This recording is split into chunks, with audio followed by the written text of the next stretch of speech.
এখনকার বিশেষ বিশেষ সংবাদ আর প্রতিদিনের বাছাই করা খবরগুলো পেতে চ্যানেলটি সাবস্ক্রাইব করুন। শুরুতেই হেডলাইন্স। রাজ্য বিধানসভার বাজেট অধিবেশন আজ শুরু। 2024-25 অর্থবর্ষের বাজেট পেশ হবে বৃহস্পতিবার।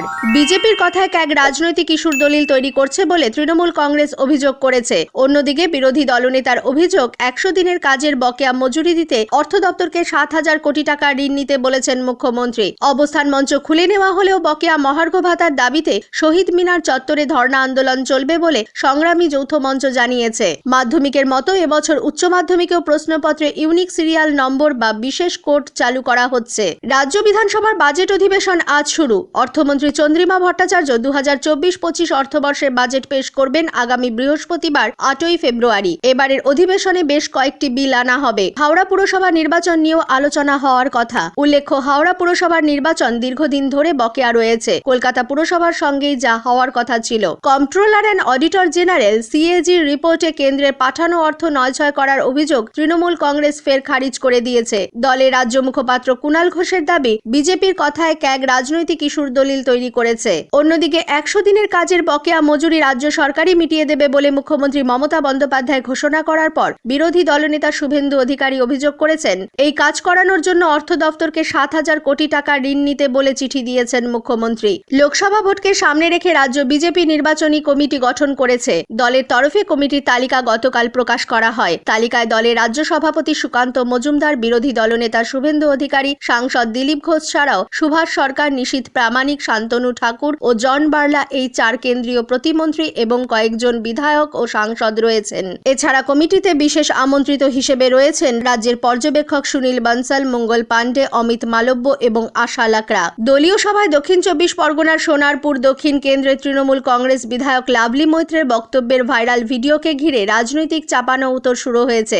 ওই ভিডিওয় বিধায়ককে বলতে শোনা যায়, মানুষ ভোট দিচ্ছে কিন্তু নেতাকর্মীরা তাদের দায়িত্ব পালন করছেন না। যে বুথের ফল খারাপ হবে সে বুথের ডিল পাবে না দল। সেই বুথের সভাপতি থেকে সদস্য সবাইকে ইস্তফা দিতে বাধ্য করবেন তিনি। গোষ্ঠীদ্বন্দ্বের বিরুদ্ধে হুঁশিয়ারি দিয়ে শ্রীমতী মৈত্র বলেন, দল থাকলে তবেই রোজগার হবে। কে কিভাবে রোজগার করেন তা তার জানা আছে। তৃণমূল বিধায়কের এই মন্তব্যকে তীব্র কটাক্ষ করেছেন বিরোধীরা। লাভলি মৈত্র অবশ্য এ ব্যাপারে কিছু বলতে চাননি। বকেয়া মহার্ঘ ভাতা মেটানোর দাবিতে শহীদ মিনার চত্বরে সংগ্রামী যৌথ মঞ্চের ধর্ণা অবস্থান খোলা আকাশের নিচেই চলবে বলে সংগঠনের নেতৃত্ব জানিয়েছেন। সেনাবাহিনীর তরফে শনিবার আন্দোলনকারীদের চিঠি দেওয়ার পর গতকাল সকালে অবস্থান মঞ্চ খুলে নেওয়া হয়। এর পেছনে মুখ্যমন্ত্রীর হাত রয়েছে বলে অভিযোগ করেছেন সংগঠনের আহ্বায়ক ভাস্কর ঘোষ। তিনি জানান, 1 বছরের বেশি এই আন্দোলন চলছে। 16 দিন ধরে চলছে অনশন।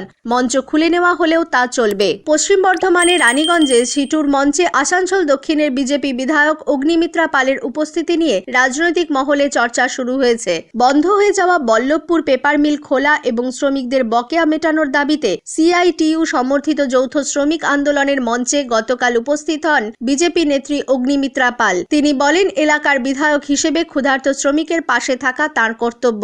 রাজনীতির রং এখানে বিবেচ্য নয়। একই বক্তব্য শোনা যায় সিটুর মজদুর ইউনিয়নের সাধারণ সম্পাদক হেমন্ত প্রভাকরের মুখেও। তিনিও জানান, শ্রমিকদের পাশে দাঁড়ানোয় বিধায়ককে স্বাগত জানিয়েছেন তারা। অগ্নিমিত্রা অভিযোগ করেন, কোন রকম নোটিশ ছাড়াই জানুয়ারি 8 থেকে 29 তারিখ পর্যন্ত কারখানা বন্ধ রাখা হয়। 30 তারিখ কোন রকম আলোচনা ছাড়াই কারখানার গেটে নোটিশ পড়ে সাসপেনশন অফ ওয়ার্কের। শাসক দল কারখানা খোলার ব্যাপারে আগ্রহী নয় বলেও তার অভিযোগ। জলপাইগুড়ি জেলার মালবাজারে চা বাগানে তৃণমূল শ্রমিক নেতা সুনীল লোহারের রক্তাক্ত দেহ বাগানের পাশ থেকে উদ্ধার হয়েছে। 2 দিন ধরে নিখোঁজ ছিলেন তিনি। দোষীদের গ্রেফতারের দাবিতে গতকাল মালবাজারে বিক্ষোভ দেখানো হয়। এ পর্যন্ত 2 জনকে গ্রেফতার করা হয়েছে। গতকাল তাদের জলপাইগুড়ি আদালতে তোলা হলে 7 দিনের পুলিশ হেফাজতে পাঠানো হয়। মাধ্যমিকের মতো এবছর উচ্চ মাধ্যমিকেও প্রশ্নপত্রে ইউনিক সিরিয়াল নম্বর বা বিশেষ কোড চালু করা হচ্ছে। উচ্চ মাধ্যমিক শিক্ষা সংসদের সভাপতি চিরঞ্জীব ভট্টাচার্য এক নির্দেশিকায় জানিয়েছেন, প্রতিটি পরীক্ষার প্রশ্নপত্রের উত্তরে ডান দিকে একটি সিরিয়াল নম্বর থাকবে। প্রত্যেক পরীক্ষার্থীকে সেই নম্বরটি অবশ্যই উত্তরপত্রে লিখতে হবে।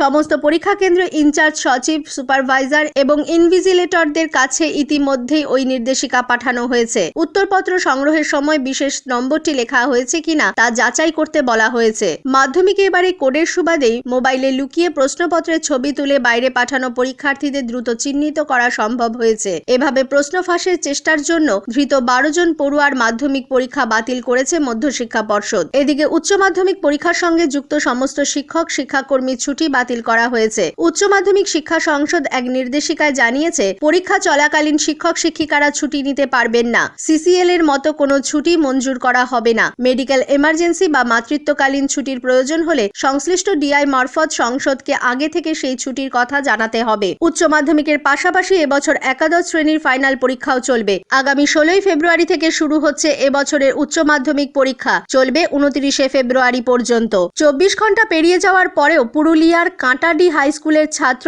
এবারের মাধ্যমিক পরীক্ষার্থী দেবাশিস মাঝির কোনো খোঁজ মেলেনি। পুরুলিয়া শহরের চিত্তরঞ্জন স্কুলে মাধ্যমিক পরীক্ষা দিচ্ছিল সে। প্রথম দিন পরীক্ষা দিলেও দ্বিতীয় দিন তাকে নির্দিষ্ট আসনে পাওয়া যায়নি, তবে তার অ্যাডমিট কার্ড ও রেজিস্ট্রেশন সার্টিফিকেট পড়েছিল। স্কুল কর্তৃপক্ষের তরফে বিষয়টি পুলিশে জানানো হয়। দেবাশিসের বাবা থানায় নিখোঁজ ডায়েরি করেন। স্কুলের সিসি ক্যামেরার ফুটেজ খতিয়ে দেখেও ছাত্রটিকে চিহ্নিত করা যায়নি। ছেলে নিখোঁজ হওয়ার পেছনে ষড়যন্ত্র থাকতে পারে বলে বাবা সীতারাম মাঝির অভিযোগ। বীরভূমের বোলপুরে কাকুটিয়া একলব্য মডেল আবাসিক স্কুলে নবম শ্রেণীর এক ছাত্রকে বেধড়ক মারধরের অভিযোগ উঠল উঁচু ক্লাসের ছাত্রদের বিরুদ্ধে। আশঙ্কাজনক অবস্থায় দীপ সোরেন নামে ওই পড়ুয়া বোলপুর মহকুমা হাসপাতালে ভর্তি। উইকেট ও বেল্ট দিয়ে তাকে মারা হয় বলে অভিযোগ।